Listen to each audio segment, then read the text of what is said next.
Italy will host the next major international meeting on Libya.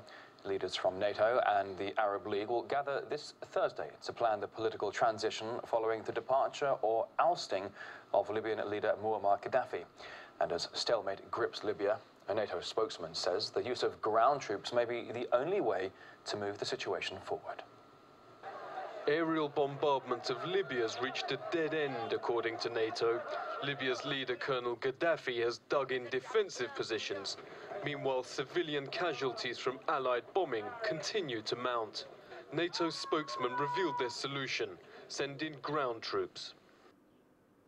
The UN Security Council should adopt a new resolution on Libya. Resolution 1973 does not envisage land operations. We need a new resolution.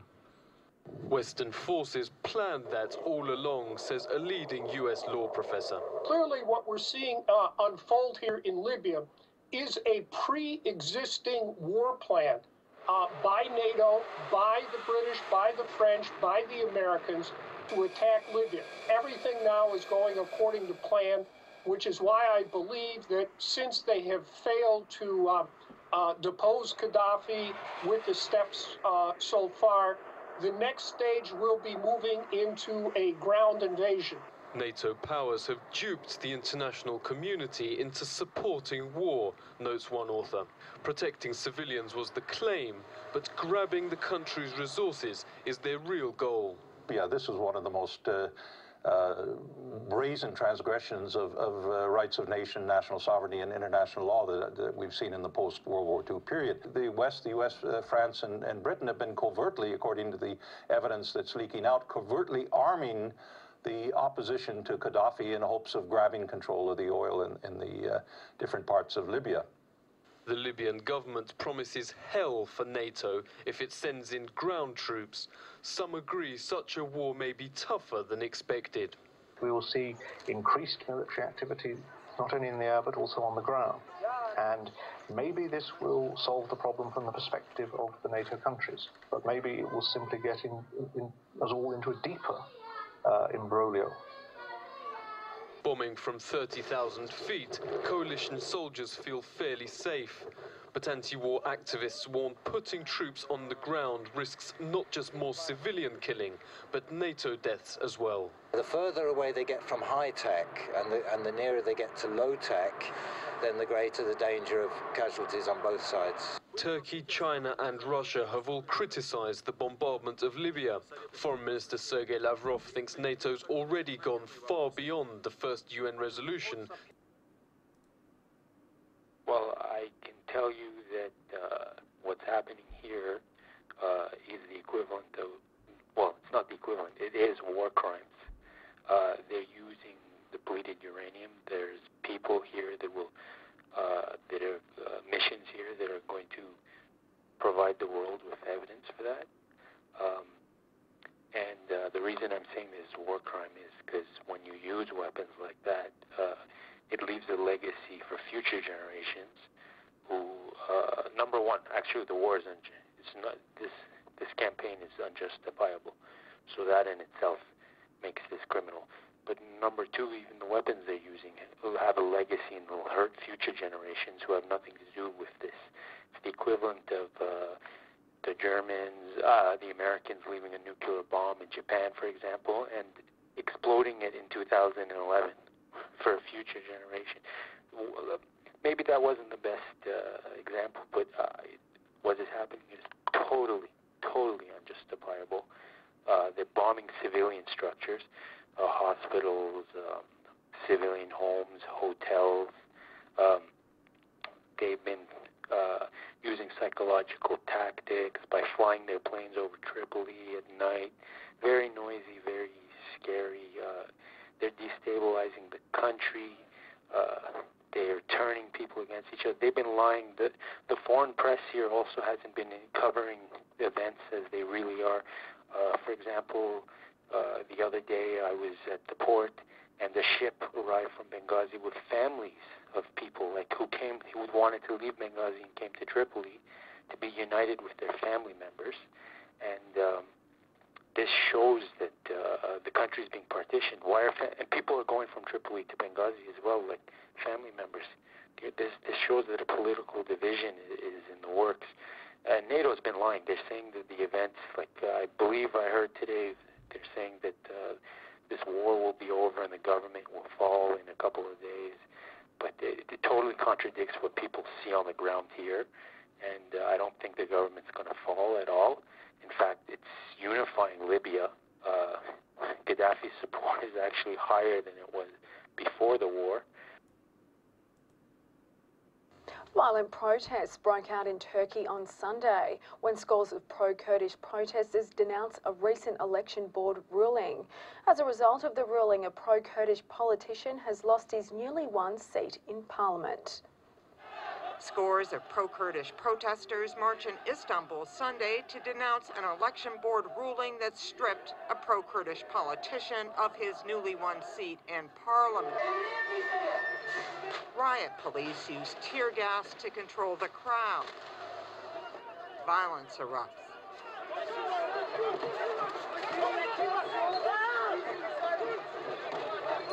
Earlier this week, Turkey's pro-Kurdish BDP party decided that all its candidates will boycott parliament because of the election board ruling. New parliament is expected to take their oath of office June 28th. The Kurdish bloc won 36 seats out of 550 seats in parliament. Analysts say if ethnic Kurds end up without their chosen representatives in parliament, it could reignite unrest in the mainly Kurdish southeast, where more than 40,000 people have been killed in a separatist insurgency that has dragged on since the early 1980s. Hello everyone, welcome to Global Government News. Today is Monday, June 27th, 2011, and I'm Darko. This is part 2 of this news bulletin. My website is www.ggnonline.com. That's ggnonline.com, and my YouTube channel is ddarko2012. Thank you for joining me.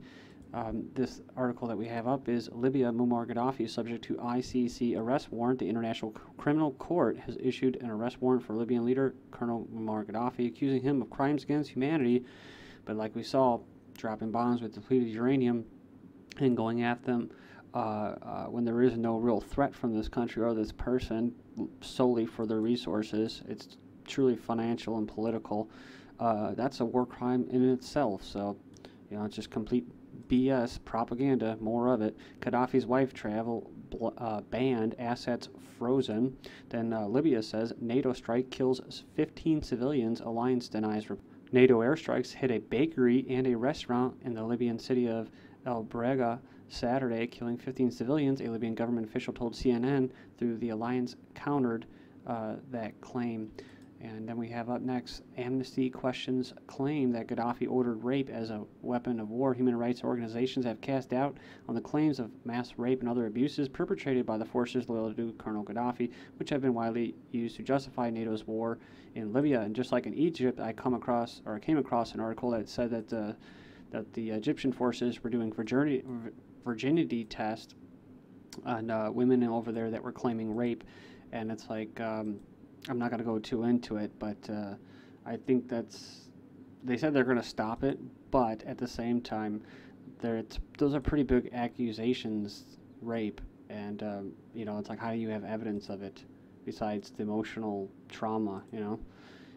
China slams NATO action in Libya. Ayatollah turns the terrorism tables. The U.S. leaders got a dose of their own medicine Saturday when Iran's supreme leader, Ayatollah al-Khamenei, called them out for supporting and practicing terrorism in the Middle East and beyond, and he is absolutely correct. Cost of air conditioning for U.S. troops in MidEast more than NASA budget, and Israel preparing for September West Bank violence or getting ready.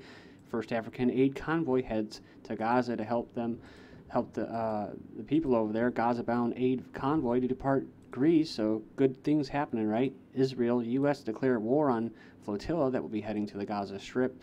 Then next up, Israel Prime Minister orders Navy to stop aid flotilla, and the Navy to use all possible means to prevent the incoming international aid flotilla, which means that they're going to scale down from the rafters of these aged ships and SWAT team them, or basically it's like a Navy SEAL type operation. Israel threatens to halt Denmark flights, and that story has to do with basically security checks. Israel threatens new war on Lebanon. Egypt blames U.S. Israel for sect and strife. Blame the U.S. and Israel for being engaged in efforts to incite a religious strife to weaken the African country. Then look at this: pop star Prince says Islamic women love wearing burqa. Remember this article? Pakistani women choose attire from burqas to t-shirts. Many are forced, but many increasingly are choosing to veil them. A French Muslim woman was saying that basically they should have been consulted before the ban was put into place, talking about the burqa ban in France. She says that the government should have talked to the women before banning it, and that she added that she covers herself because she feels more comfortable veiled in public. And on a final note, it's not even illegal, or it's not even mandatory in Pakistan to wear one. Taliban shoot down U.S. drone. And remember, Prince was the one who was talking about chemtrails, so there's a little bit of disinfo there when Prince speaks, I think, now. Unauthorized U.S. strikes kill 21 Pakistanis. Key Pakistani party quits ruling coalition. Why? Because it's a puppet government. Check that link out. Ex-MI6 chief altered Iraqi intelligence. Another good article. Quick news, U.S. casualties in Iraq at highest level since 2009. Syrian government invites opposition for talks, just like Gaddafi asking for talks. But no, they want regime change. That's what they want. Unconditional surrender. Water, fuel, power crisis plague Yemen amid crisis. Then we have this. Remember, U.S. drone attacks in Yemen ignore Al-Qaeda for local militants. Then 62 Al-Qaeda militants escape Yemeni jail. I covered that before, but just, throw it all together. Turkey moves to expand NATO airbase. Turkish choppers over Syria. NATO boost Izmir base. Then several wounded in explosion near a petrol station in southeast Turkey.